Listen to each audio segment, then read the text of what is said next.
It's not cheating if nothing happened, she said when I found texts planning to meet her ex at a hotel this weekend. I didn't argue, just said, okay, and went to bed. She thought that was the end of it. It wasn't. I moved out while she was at work the next day. She came home to an empty apartment and a note. Now something happened. I left. Hey viewers, before we move on to the video, please make sure to subscribe to the channel and hit the like button if you want to see more stories like this. Thanks. The steam from the bathroom wrapped around me like a ghost as I stood there, holding her phone. I hadn't been looking for it.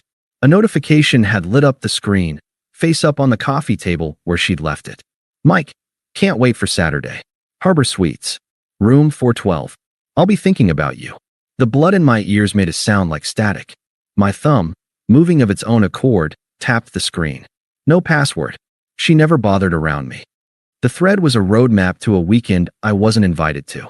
A week of planning. Talk of what she'd wear. What he missed. Her messages were eager, punctuated with laughing emojis and winking faces.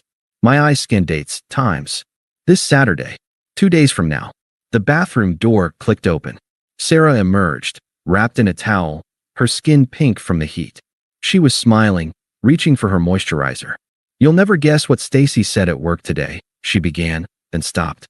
She saw my face. She saw her phone in my hand. The smile didn't fade so much as shatter and reform into something defensive and sharp. What are you doing? My voice came out flat, a neutral tone I didn't recognize. Who's Mike? A micro-flinch.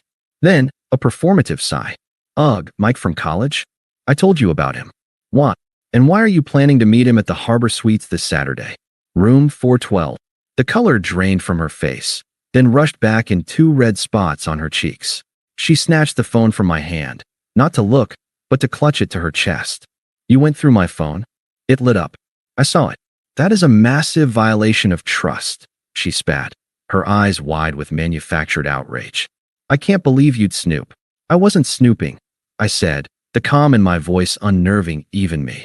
It was right there. The message was right there. So is the rest of the conversation. She waved a hand, as if swatting a fly.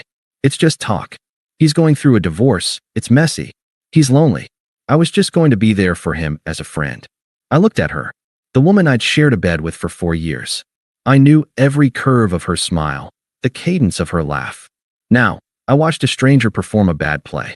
It says, and I quote, I haven't been able to stop thinking about that weekend in Miami. You replied, me either. This time, let's not leave the room. I recited the words like reading a grocery list. That's you being there for him? Her lips pressed into a thin line. She crossed her arms, the towel gaping slightly. She didn't bother to fix it. You're taking everything so literally. It's just flirty banter. It doesn't mean anything. It means you made a plan to meet an ex-boyfriend at a hotel. It means you hid it. I didn't hide it, she insisted, her voice rising. It just never came up. And for the last time, it's not like I did anything. Nothing happened. There it was. The cornerstone of her defense. Laid out with such absolute, breathtaking arrogance that I actually felt the anger leave my body. It evaporated, leaving behind a crystalline, silent clarity. It's not cheating if nothing happened, she said, firm, nodding as if this was an immutable law of the universe. It's just words. You're really going to blow up our entire relationship over some hypothetical text messages? Over nothing. I looked at her, the defiant set of her jaw, the eyes waiting for me to crumble, to agree that I was being unreasonable, emotional, literal. For 4 years, I'd loved her. I'd planned a future in my head, a future with her at the center. I'd forgiven bad moods, supported her career shifts, been her rock when her father was sick. And here she stood, reducing a calculated betrayal to a semantic debate. The love I felt didn't break. It didn't even hurt. It just switched off, like a light in an empty room. I took a slow, deep breath. The static in my ears was gone. Everything was quiet. Okay, I said. It wasn't a sigh of defeat. It wasn't a grunt of anger. It was a simple, final acknowledgement. A period at the end of a sentence. She blinked. The defiance flickered, replaced by confusion, then a dawning, smug satisfaction. She mistook my clarity for capitulation. She thought I'd seen the flawless logic of her lie. The tension melted from her shoulders. A small, victorious smile touched her lips. Good, she said, her voice softening back into its normal tone. She turned and walked toward the bedroom, tossing a comment over her shoulder as if we'd just decided what to watch on TV. Can we order Thai for dinner? I'm starving. I didn't answer. I walked to the window and stared out at the deepening twilight. I heard the hairdryer start in the other room. Okay. The plan began to form in my mind, not as a rage-fueled fantasy, but as a simple, practical to-do list. A mental inventory of what was mine. The location of my important documents. The number for a 24-hour moving service I'd seen on a truck once. The balance of our joint account, mostly my money, as it happened. The emotional storm was over. The cleanup would be clinical, and it would be absolute. I went to the bedroom. She was at the vanity, blow-drying her hair, humming. She caught my eye in the mirror and gave me that smile again, the one that said, "See? That wasn't so hard." I got into bed, fully clothed, and turned my back to her. I didn't toss and turn. I lay perfectly still, eyes open in the dark, mapping my exit strategy with a calm, surgical precision. The last thread of us had been cut. Now, I just had to walk away from the tapestry before she realized it was already unraveling in her hands. The alarm went off at 6:30 a.m. Sarah stirred beside me, grumbling, and hit snooze. I lay there, counting her breaths until they evened back into sleep. Then, with the precision of a surgeon, I began. I did not look at her. I slid out of bed, dressed in yesterday's jeans and a hoodie, and walked into the living room. The first thing I did was take a photo of the note I'd written hours ago in the dark, propped against her favorite mug on the kitchen counter. A digital timestamp. Proof for myself, more than anyone, that I had done this calmly. That I meant it. I opened my laptop at the dining table, the one we'd bought together at a flea market. I found the website for Metro Movers, anytime, anywhere, and clicked the 24/7 chat. Me, need 2 movers and a mid-sized truck for a 2-hour job today, starting ASAP. 1-bedroom apartment, just a few large items. Agent, we have a crew available at 9 a.m. Me, I'll pay a 50% premium for a crew at 8 a.m. Agent, give us 20 minutes. I transferred the deposit without a flinch. Money was just a tool for freedom now. Then I packed. I worked not with grief, but with a focused, sterile efficiency. I took the 2 large suitcases from the top of the closet and filled them with my clothes, my shoes, my winter coat. I left the sweater she'd knitted me, badly, 2 Christmases ago draped over the chair. I emptied my bedside drawer, passport, birth certificate, social security card, the watch my dad gave me. I left the silly photo booth strips from a friend's wedding. From the living room, I took my PlayStation and my laptop. I left the TV we'd bought together, the throw pillows she'd picked out, the bookshelf that held mostly her novels. From the kitchen, I took only the high-end chef's knife I'd bought for myself and my favorite coffee mug, a plain, black one. I left the fancy espresso machine we'd saved for, the one she used every morning. I left the coffee maker, too. Let her buy her own. The movers arrived at 8:05, 2 bored-looking guys named Luis and Dave. I directed them with quiet, short sentences. That desk. Yes, just the plain one. Not the white one. The guitar case and the amplifier, please. The gray filing cabinet. That's it. They loaded my life into the truck in under 40 minutes. The apartment looked lopsided. Not empty, but wrong, like a smile missing key teeth. It was a violation of the life we'd curated, and the sight of it filled me not with sadness, but with a grim sense of correctness. I did one last walkthrough. The bathroom. My razor was gone from the counter. My towel was missing from the rack. The bedroom. My side of the closet was a hollow cavern. My suitcase, the one I used for work trips, was gone from under the bed. I stood in the doorway of the room where she still slept, her hair fanned out on my pillow. I felt nothing. No last pang of love, no fury. She was just a person in a bed, in a room that was no longer my home. I closed the front door softly at 8:52 a.m. I did not listen for the click. I walked downstairs, handed Luis a cash tip, and gave him the address for a storage unit across town I'd rented online an hour prior. Then, I got into my own car. I drove to a bland, mid-tier extended stay hotel on the other side of the city. I paid for a week in cash. The room smelled of artificial citrus and stale air. I set my suitcase down on the floral bedspread. Silence. It wasn't the silence of loneliness. It was the profound, absolute silence of a decision executed. The white noise of her presence, her moods, her expectations, the low-grade anxiety of the last 24 hours. It was all gone. For the first time in years, the only thing in my head was my own thoughts. I powered on my phone. A barrage of notifications flooded the screen, a digital tsunami breaking against my newfound calm. 3 missed calls, Sarah. 1 new voicemail. Text messages, Sarah, 9:17 a.m., you didn't wake me up? Where are you? Sarah, 9:45 a.m., are you at work already? Call me when you get this. I could picture it.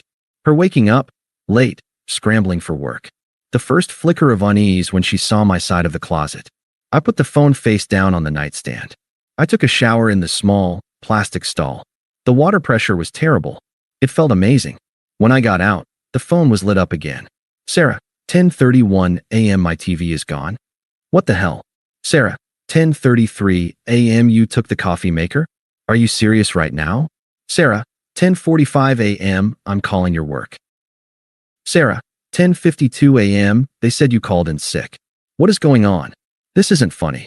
I ordered a mediocre club sandwich from room service and ate it at the small desk, watching the traffic on the highway below.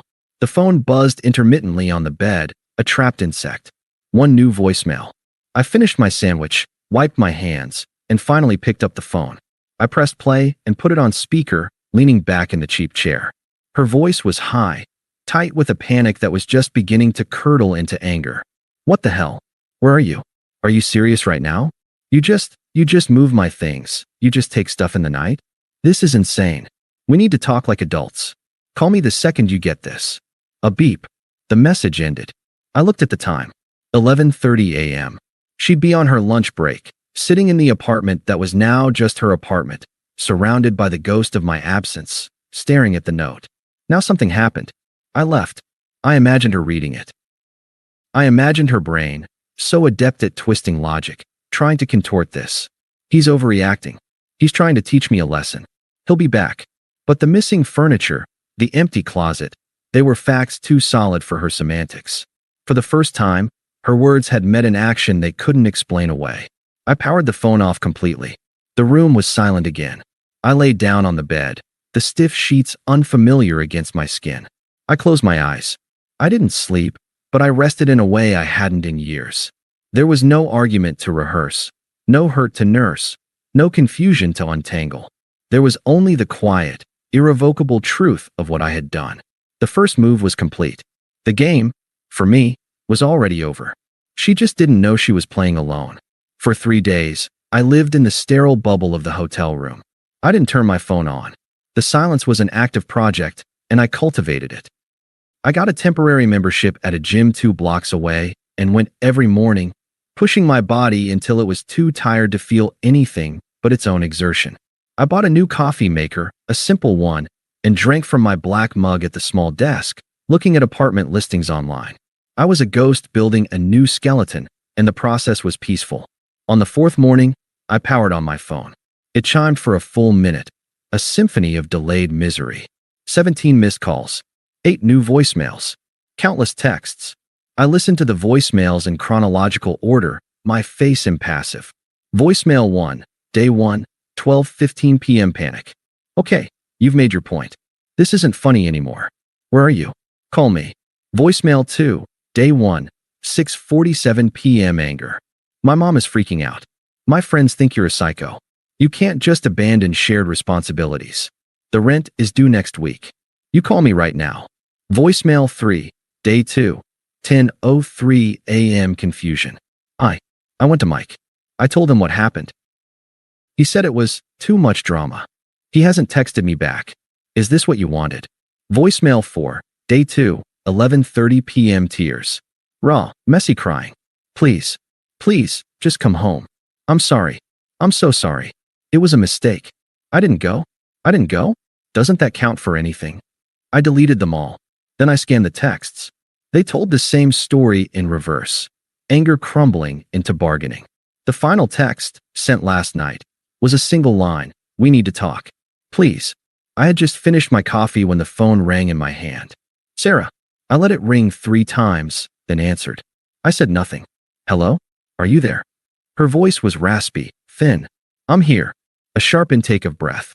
Oh, thank God. Listen, You need to come home. We can fix this. There's nothing to fix, I said, my voice even. I've moved out. You'll need to cover the full rent or find a roommate. I've already spoken to the landlord. I'm off the lease as of the 1st of next month. He has my forwarding information for the security deposit. The silence on her end was stunned. She hadn't expected logistics. She'd expected emotion. You talked to the landlord? Already? Yes. So that's it. You're just going to throw away 4 years? Over nothing. There it was again. The cornerstone. I almost smiled. It wasn't nothing to me. But I didn't go, she wailed, the tears returning. I called the whole thing off. I chose you. Doesn't that matter? I looked out the window at the gray sky. Whether you went or not is irrelevant, Sarah. You wanted to. You planned to. You defended wanting to. My leaving isn't a punishment. It's just a consequence. It's not a negotiation. You're being so cold, she accused, a new note of hysteria creeping in. This isn't you. Who does this? It's me now, I said simply. Goodbye. I hung up. I blocked her number. The silence returned, sweeter than before. The karma, as I predicted, announced itself through other channels. Her friend Lisa texted me from a number I didn't recognize. Lisa, hey, it's Lisa. Sarah is a wreck. She's not eating. She's going to lose the apartment. Whatever she did, is this really worth destroying her life over? Just talk to her. Be the bigger person. I stared at the message. Be the bigger person. A phrase used exclusively to ask the wrong party to eat more shit. I didn't respond. I blocked that number too. A week later, a voicemail from an unknown number bypassed the block. Her voice was shaky, hollow. He used me. Mike. He just wanted an ego boost. He's back with his wife. My friends, they're saying they told me so. My mom is so disappointed. I have to move in with my cousin because I can't afford the place alone. Please. I need you. I'll do anything. You win, okay? You win. I deleted it. You win.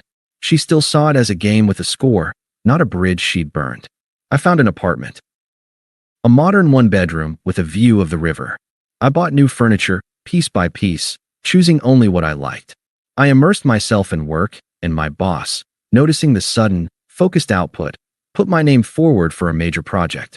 I started going out with colleagues, relearning how to have conversations that didn't revolve around someone else's emotional weather. 6 months dissolved. Sarah became a memory with the emotional weight of a textbook fact.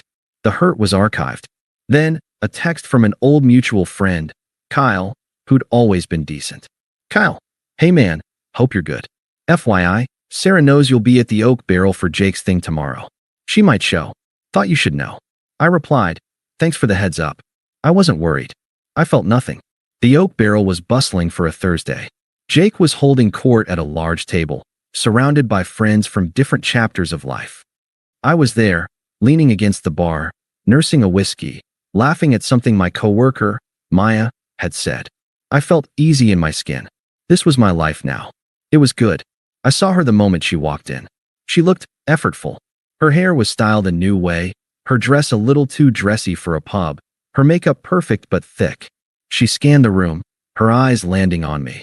There was a desperate hope in them that flickered and died when she saw my expression, a polite, blank slate. She weaved through the crowd. I didn't look away. I just waited. Hey, she said, stopping a few feet away. She smelled of a familiar, expensive perfume. Hello, Sarah. You look really good, she said, the words tumbling out. Healthy, successful, at peace. All the things she wasn't. Thanks. I didn't return the compliment. I took a sip of my drink. The silence stretched, screaming at her. She took a sharp breath. I've been in therapy. For months now. That's good, I said, the way you'd acknowledge a stranger's claim about the weather. It is. It's made me see everything. So clearly. What I did with Mike, the text, it wasn't about you. It was a cry for help. I was insecure. I was lost. I never, ever meant to actually lose you. Her eyes were wide, glistening with manufactured sincerity. It was a rehearsed speech. Then, the kicker, delivered with a fragile smile. I didn't cheat, you know. In the end, I almost laughed. There it was. The final, clinging thread of her narrative. Even now, even after all of it, she needed to win the semantic argument. I set my glass down on the bar with a soft click. I looked at her, really looked, and saw only a person who had once been important. There was no charge left, not even negative. I believe you that you're working on yourself, I said, my voice calm and clear. That's good for you. But it has nothing to do with me. She flinched. It has everything to do with you. You're why I held up a hand, gentle but firm. Stop. The word wasn't harsh, but it was absolute. You were right about one thing that night. Words matter. Your words showed me exactly who you were and what you thought of our relationship. My action, leaving, was just me believing you. She opened her mouth, but no sound came out. The script was failing. You didn't lose me, Sarah.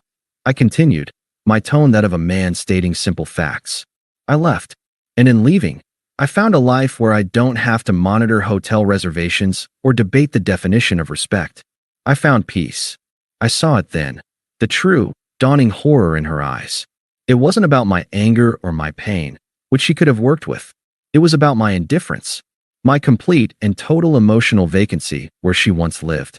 She was a ghost to me. I picked up my drink again, nodding toward my friends. This chapter is closed. I've moved on. I sincerely hope you do too, but that's your journey, not mine. I met her gaze one last time, offering a final, quiet truth that was more devastating than any insult. Goodbye, Sarah. I turned and walked back to the table. Maya nudged me. Everything okay? Who was that?